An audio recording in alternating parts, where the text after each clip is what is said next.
사는 삶이요 무릉부리다 라는 유명한 종교는 무엇일까요? 어떤 산을 가지고 있는 사람이 있었어요. 근데 그 산이 갑자기 값이 오르는 거예요. 그래서 이 사람의 마음이 복잡해지고 골프장을 지을까? 펜션을 지을까? 아니면 이걸 팔아가지고 다른 사업을 해볼까? 이전의 산은 그냥 산이었는데 이게 개발된다고 하니까 마음이 복잡해지고 왜 그 종교인은 사는 삶이 무릉무리다라고 했을까요? 이 복잡한 마음을 다 접고 이전처럼 돌아갈 때 그 마음이 복잡함을 내려놓고 이전처럼 돌아갈 때 그제서야 사는 삶이요 무릉무리다 이렇게 보인다는 겁니다. 그게 돈으로 보일 때는,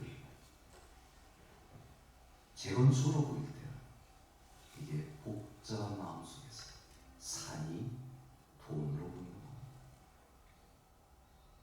가족 간의 분쟁의 역사가 시작되기도 하고, 오늘 본문에 아주 유명한 말씀이 있습니다. 사람들이 비로소 여호와 이름을 불렀더라. 여기에도 깊은 의미가 포함되어 있습니다. 우리 사람은 성공할 때 하나님께 영광을 돌립니다.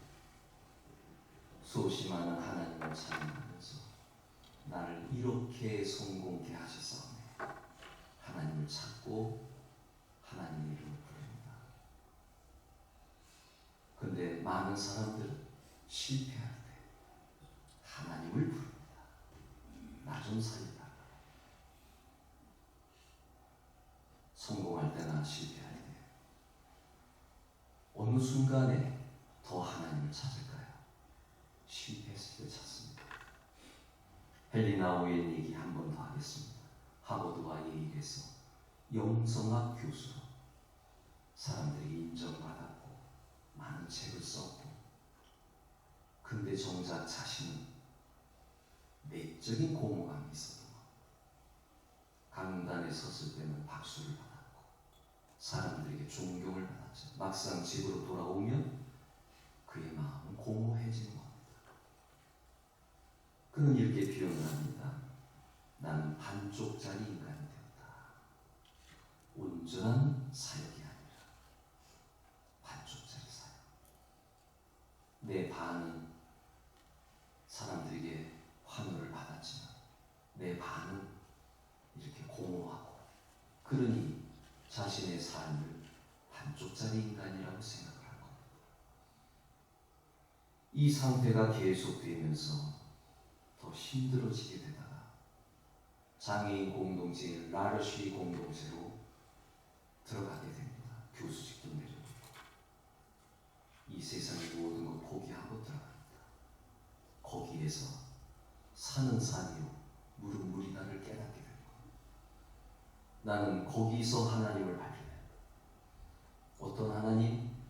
나는 하나님 없이는 살아갈 수 없다. 나는 하나님만을 필요로 하는 사람. 내가 장애인을 도와주는 사람이야. 내가 하나님의 필요를 원하는 사람이다.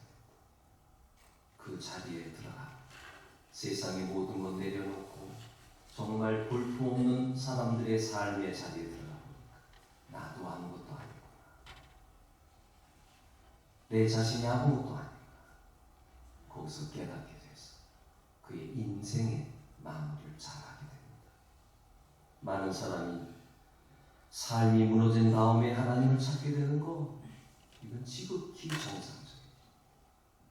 가난해서, 실패해서, 배고파서, 힘들어서, 절망해서 사람들은 너무너무 어려워합니다. 그때 어떻게 해야 됩니까? 하나님을 찾아야 돼요. 이게 성공하는 인생이 되는 거예요. 실패했음에도 불구하고 하나님을 찾지 않는 것, 이것은 정말 실망으로 들어가는 겁니다. 패배자로 들어가는 겁니다. 실패했을 때 주님여 이 손을 잡아주세요. 붙잡는 사람이 성공하는 사람이 되는 것입니다. 프랑스 철학자 시몬 베일과 평생 극심한 두통, 육체적인 고통을 경험하게 됩니다. 이러한 고통 속에서 그가 발견한 게 하나 있습니다. 이 찢어지는 아픔이 하나님을 만나게 합니다. 여러분의 삶은 어떻겠습니까? 여러분은 성공했을 때 하나님을 찾을 수 있었다고 생각하십니까? 하나님은 저를 가장 낮고 낮게 만들어 주셨습니다. 그리고 저를 부르셨습니다. 그렇게 저는 응답한 겁니다. 만약에 제가 잘 나가는 사람이었다면 아마 하나님을 찾지 않았을 겁니다. 대림제일교회 교육전도사 시절에 한 청년이 저한테 그렇게 얘기를 하더군요. 전도사님, 밖에 나가셨으면 더 좋았을 텐데 전도사 하지 않고 키도 크시고 생긴 것도 그만한데 그 청년의 그 아버지가 삼촌이 아들을 키우게 되는데 그 구도동에서 큰 술집을 하는 그런 사장 조카였습니다. 그러니까 그런 세계를 눈을 보니까 겉의 모습만 보는 거죠. 그리고 인간 내면이 중요한 겁니다. 이게 하나님을 필요로 하는 사람이 됐다. 그게 복받은 사람이에요. 내가 잘 나가는 사람이 됐다가 복받은 사람이에요. 내가 하나님이 필요합니다.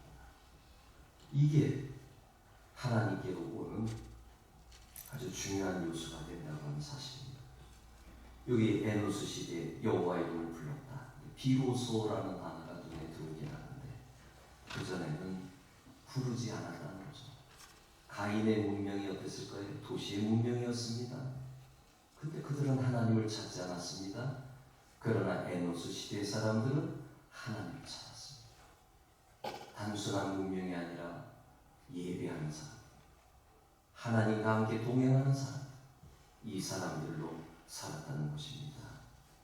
베스터만이라는 주석학자가 에노스란 이름 자체가 인간 존재의 유한성과 취약성을 드러내기 때문에 그 의식, 나는 유한합니다, 나는 취약합니다, 나는 연약합니다, 이 의식 때문에 그들이 하나님의 부르심으로 이어진다고 그는 주석을 했습니다.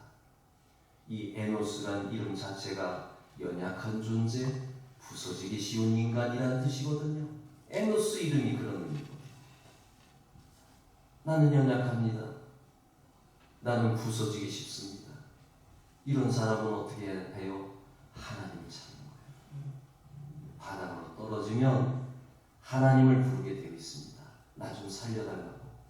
그게 하나님이든 뭐든 간에 하여간에 우리 그리스도인에게서는 하나님을 찾는 것이라고 얘기하게 되는 것입니다.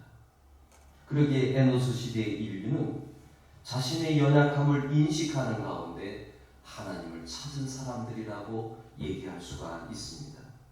어떤 의미로 하나님을 찾았을까요? 첫 번째로 보면 하나님의 이름을 부른다는 것은 자신의 연약함을 고백했다는 의미가 들어요. 이게 첫 번째 하나님을 불렀다는 의미예요. 내가 아직 하나님을 부르지 않는다. 그게 성공한 사람이든 실패한 사람이든 아직 하나님 만날 준비가 안 돼 있는 거예요. 여러분은 하나님을 붙잡고 살고 싶습니다. 그러면 되는 겁니다. 이게 여호와 이름을 불렀다. 그 의미가 들어가는 겁니다. 자신이 연약한 존재임을 발견할 때 한계를 깨닫게 되잖아요. 죽을 병에 걸린 사람은 죽음을 생각하잖아요. 언젠가는 끝날 인생인데 거기서 철학자가 되고 종교인이 되고 우리 그리스도인은 하나님을 찾는 사람이 되는 거예요. 이건 매우 중요한 것입니다. 내가 약하기 전에, 내가 약하기에 하나님을 향해 문을 두드리게 된 것. 여러분, 이게 대단한 영적인 변화입니다. 이 영적인 변화 없이는 하나님께 나올 수가 없습니다. 아직도 내가 믿을 만하고, 아직도 내가 당당하고, 아직도 내가 뭔가 할 수 있고, 이 마음을 가지고서는 절대 하나님을 만날 수가 없습니다. 산포능자, 일본의 유명한 소설가죠. 그녀는 모든 작품에 인간의 죄를 끼워 넣습니다. 죄를 발견하지 않는 한은 하나님을 찾지 못한다고 그녀는 발견했기 때문입니다. 죄든 인간의 한계든 뭔가 경험해야 돼요. 이게 영적 변화의 시작이라고 하는 것입니다. 우리나라 조선 후기 신학자 정약용이라는 분이 있습니다. 이분이 유배지에서, 강진에서 유배를 당하셨네요. 유배지에서 보낸 편지를 썼습니다. 이 글을 가만히 읽어보니까 그는 자기의 직분에서 내려와 이제 유배지에서 살게 되는데 가족도 잃고 명예도 잃고 관직도 잃고 가족 다 잃어버렸습니다. 그리고 한 가지 깨닫게 되는 겁니다. 그의 글을 그대로 표현하면 사람의 힘 다하는 자리에서 하늘의 이치가 비로소 드러난다. 사람의 힘이 다한다. 내가 있는 힘을 다해봤지만 이게 힘이 다 소멸되는 순간에 하늘의 이치가 깨달아진다는 거예요. 신학자에게 일반 인간도 이런 깨달음이 있는데 전문적인 용어를 하면 그의 삶이 해체되는 순간, 부서지는 순간, 흩어지는 순간, 자기의 삶이 아무것도 아닌 그런 사람으로 부셔지는 순간에 이 사람은 인간의 근원을 다시 배우게 되는 겁니다. 하늘의 이치가 깨달아지는구나. 자, 이 정도 돼야 하나님을 만날 준비가 되는 것. 내 마음의 상태가 이 자리에 올 때 겸손함과 부끄러움과 죄스러움과 하나님의 은혜가 있어야만 살아갑니다라는 그 마음이 시작될 때 은혜가 폭포수같이 부어지는 거예요. 그런 변화의 역사가 아니고서 그래서 우리 하나님은 강한 사람이나 완벽한 사람보다 자신의 연약함을 인정하고 찾아오는 사람을 만나 주십니다. 왜 예수님은 바리새인들을 교육시키지 않았어요? 마음의 벽이 깨지지 않는다면 가르칠 수가 없는 겁니다. 그들의 기도는 나는 저 사람이 같지 않냐고, 나는 저 세리 같지 않냐고, 나는 저 죄인 같지 않냐고 자기 자신을 과하게 포장하잖아요. 그러니까 떳떳하게 하나님 앞에 나는 11조도 드렸고 나는 하나님께 헌신도 했고 얼마나 당당한 모습입니까? 그런데 하나님 앞에서는 그 모습이 너무 꼴불견인 거예요. 그냥 세리처럼. 그는 자기가 죄인 걸 아닙니다. 하나님 앞에 무릎을 꿇고 고개도 들지 못하고 소리도 내지 못하고 왜? 나는 너무너무 죄인이니까. 이런 마음으로 쓰는 사람을 하나님이 만나주시는 거예요. 사복음서를 읽어보세요. 똑똑한 사람 하나님께, 예수님께 환영받지 못했습니다. 성공한 사람 예수님께 환영받지 못했습니다.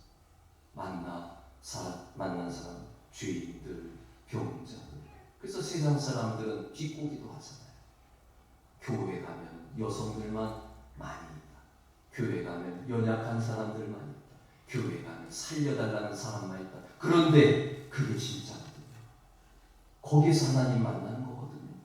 그러니까 그런 얘기를 하는 사람들은 바리새인들이에요. 아직 자기가 누군지도 몰라요. 아직 자기의 연약함을 몰라요. 그런 사람들은 변화되기가 어려운 겁니다. 사람들이 여호와의 이름을 불렀다. 여기 첫 번째 의미는 연약한 사람들이 여호와의 이름을 부른다라는 것을 볼 수가 있습니다. 두 번째 의미는 하나님과 함께 사는 삶을 얘기하는 겁니다. 이전에는 하나님 없이 살았습니다. 그러나 이제 에노스 시대부터는 하나님과 함께 살기 시작합니다. 비로소 여호와 이름을 불렀더라. 하나님과 함께 살아가는 삶이 있는 것입니다. 그들은 많은 것을 경험했을 것입니다. 죄와 살인과 죽음과 상실과 두려움과 인간의 모든 역사를 그대로 경험했을 것입니다. 왜 아니겠습니까? 가인과 아벨 사건 이후에, 첫 살인 사건 이후에 인간의 삶의 역사는 말 그대로 죄의 역사이기 때문에 그들은 그러한 삶을 살았을 것입니다. 그러다 어느 날 깨닫게 되는 것입니다. 삶의 방향이 이제 바뀌어지게 되는 것입니다. 우리는 스스로 지탱할 수 없는 존재다. 그들은 죽음을 보았겠죠. 인간의 사악함을 보았겠죠. 그러면서 인간의 여러 가지 모습을 봤겠죠. 그러면서 이제 하나님을 찾기 시작합니다. 하나님과 함께 살아가겠습니다. 우리 있는 모습 그대로 예수님께 내려놓고 하나님과 함께 살아가겠습니다. 그들의 삶의 방향이 이제 바뀌는 것입니다. 단순히 입술로 하나님의 이름을 외쳤다가 아니라 하나님을 삶의 중심으로 모시는 것입니다. 내 하루의 삶을 얘기하고자 할진데 그것은 하나님을 내 주인으로, 하루의 주인으로 모셔드리는 가운데 길을 걸어갈 때도, 사람을 만날 때도, 결정을 내려야 할 때도, 혼자 있는 밤에도 하나님을 의식하며 살아가는 하나님과. 왜 그리스도인의 삶은 이렇게 복잡할까요? 하나님을 의식해 하나님과 함께 살아요. 그러니까 늘 조심스러워. 늘 마음이 그런 거예요. 하나님 마음에 들어야 되니까. 하나님 마음에 들지 않으면 그제는 끝장나는 거니까. 오늘 한순간 삐끗하면 끝장나는 거니까. 가론 유다처럼 돼버리니까 끝장납니다. 그래서 우리 그리스도인들은 조심스럽게 삶을 살아가고 인생을 걸어가게 되는 것입니다. 에디 힐레숨이라는 여인이 있었습니다.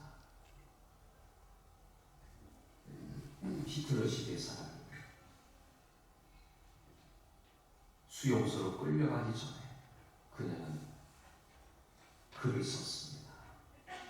이제 도저히 살 수도 없고 이제 그곳에 끌려가면 인생이 끝장나는 것 같아요. 끌려가기 전에 그녀는 이런 글을 썼습니다. 하나님, 당신을 제 안에서 안전하게 모셔두겠습니다. 다짐해. 내가 어떠한 환경과 어떠한 어려움이 있다 할지라도 하나님을 내 안에 끝까지 모시겠습니다. 이게 그리스도입니다. 이게 여호와의 이름을 부르는 것입니다. 내가 잘 될 때 하나님을 부르는 것도 있지만 내가 힘들고 어려울 때, 십자가 질 때, 고난의 길을 걸어갈 때 그때 하나님을 내 안에 모시겠습니다라고 고백할 수 있는 사람, 이 사람이 오늘 본문의 에노스 시대의 사람인 것입니다. 세상이 무너져도 하나님만은 자기 안에 남겨두겠다. 얼마나 대단한 고백인지 모릅니다. IMF 때 많은 그리스도인들이 그리스도인이라고 하기에는 좀 그렇죠. 많은 교우들이 교회를 떠나갔죠. 하나님이 계시다면. 그래서 우리는 하나님의 은혜를 체험하는 그것까지는 우리가 잘 하는데 그 다음에 그리스도인으로서 살아가는 이 삶은 잘 하지를 못하는 거예요. 하나님의 성품을 받아서 은혜롭고 자비롭고 노하기를 더디하고 인자심이 풍부하신 그 품성을 내가 배우고 또 배우는 가운데 내가 다른 사람에게 은혜롭고 다른 사람에게 자비롭고 내 자신에게 은혜롭고 내 자신에게 자비롭고 이러한 삶을 살아가야 되는데, 우리 그리스도인들이라 할지라도 예수 믿은 사람이라 할지라도 자신의 삶을 이 차원으로는 끌어올리지를 못하는 거예요. 이게 우리의 큰 과제거리인 겁니다. 우리라고 표현하지만 어떻게 보면 한국교회의 큰 과제. 자, 고난이 왔을 때 어떻게 하느냐? 내가 그래도 하나님과 함께 살아갈 이유가 있느냐? 이거를 발견한 사람. 그래서 은혜를 충만히 체험했다고 하는 것은 이 십자가의 은혜를 체험한 사람입니다. 웬 말입니까? 날 위해 주 돌아가셨습니까? 이 한마디에 이 몸밖에 없어서 이 몸들입니다. 이 한마디에 이 은혜 체험이 있어야 돼요. 이 세상은 아무것도 아니고 천국이라는 곳이 있구나, 영혼이 구원받아야 되는구나, 이 한마디에 이 은혜 체험이 있어야 신앙생활할 때 십자가를 질 수 있나 주가 물어보실 때 죽기까지 따르오리라는 대답하리다, 이렇게 할 수 있는 거예요. 여러분, 이혼이 잦죠? 이겨내야죠. 병적인 것 아니라면 이겨내야죠. 또 이겨내고 또 이겨내야죠. 가정을 살려야죠. 자기 자녀를 살려야죠. 이렇게 해나가는 게 중요하듯이 신앙생활도 마찬가지입니다. 오은영 박사가 쓴 글을 보니까 참 박사님은 박사님이더라고요. 누가 공부 잘하는 아이가 되느냐? IQ도 아니고 그냥 제가 편안하게 표현을 하면 어떤 시험을 볼 때나 과제가 주어졌을 때 그럴 때 그걸 묵묵히 해내는 아이. 뭘 생각하면 저는 요즘 마음 공부를 많이 하거든요. 이 마음을 어떻게 다스리느냐, 그 이제 찾고 찾는 가운데 오은영 박사의 그 글이 눈에 들어와서 말씀을 드리는데, 공부 잘하는 아이는 공부하기 싫잖아요. 사람들이 다 그렇잖아요. 근데 머릿속에 상상을 한다. 내가 이거를 공부를 하는 가운데 왜 해야 되는지 더 즐거운 상상을 한다는 거예요. 목표도 생각한다는 거죠. 우리 집사람하고 이런 대화를 하니까 집사람 머리가 좋은 사람이라서 학부 때 공부한 걸 다 기억을 하더라고요. 그래서 제가 설명을 해야 되니까 그 얘기를 조금 해드리고, 어떤 무서운 사람하고 험상 깊게 생기는 이렇게 인상을 쓰는 사람 앞에 아이가 하나 앉아있다면, A라는 아이, B라는 아이, C라는 아이가 있다면 A라는 아이는 울어버리고 B라는 아이는 그냥 회피어버린다는 거예요. 그 얼굴이 무서우니까. 그런데 이 세 번째 아이는 바로 쳐다보면서 웃는다는 거예요. 왜냐하면 그 사람에게 호감을 가지게 하기 위해서. 이게 인내죠. 이겨나가는 거죠. 그러니까 우리에게 주어진 문제가 생겨날 때 그 문제를 가지고 울고 불고 원망하는 것으로 끝나면 안 되고, 그 다음에 회피하고 도망가 버리고 이걸로 끝나면 안 돼요. 어떻게든지 이걸 해결해 보기 위해서 참고 또 기다려보고 그런 모습으로. 근데 속은 타겠죠. 그래도 그렇게 해야 된다. 제가 왜 그거를 또 우리 자녀들에게 보내주려고, 너네 자녀를 키울 때 이렇게 키워라. 성도 여러분, 우리는 하나님과 함께 사는 사람들입니다. 염려하지 마시기 바랍니다. 하나님이 가장 좋은 것으로 인도하십니다. 가장 복된 것으로 인도하십니다. 우리는 그것을 믿습니다. 그러기에 환경에 흔들리지 않습니다. 우리는 하나님과 함께 살아가는 삶. 그러니까 하나님 마음에만 들면 되는 거예요. 하나님 뜻에만 맞게 하면 되는 거예요. 이게 여호와 이름을 불렀더라. 삶을 얘기하는 마지막으로 한 가지가 되어 있는데, 여호와 이름을 부른다는 것은 예배한다는 것을 의미하는데, 주석학자 폴라드가 그런 얘기를 했네요. 인류 최초의 공적 신앙 행위다. 이건 뭐냐면 공동체 예배였다는 얘기예요. 이름을 부르려면 그들이란 비로소 여호와 이름을 불렀더라 함께 부른 거잖아요. 예배를 얘기한다는 거예요. 우리는 예배하러 오늘 이 자리에 나왔습니다. 여호와 이름을 부르러 나왔습니다. 할렐루야. 하나님께서 여러분들을 복 주실 줄로 믿습니다. 그리고 예배의 요소 중에 찬양도 있고 감사도 있고 기도도 있고 여러 가지가 있고 헌신도 있고 여러 가지가 있는데, 기도로 한번 집중을 해보면 기도에는 세 가지가 또 있는데, 기도할 때 우리는 어떻게 하나님 앞에 모두 가난한 자로 서는 거예요. 가난한 자로서 우리는 이 자리에 오는 순간 하나님에게 집중해서, 하나님 나 좀 불쌍히 여겨주세요.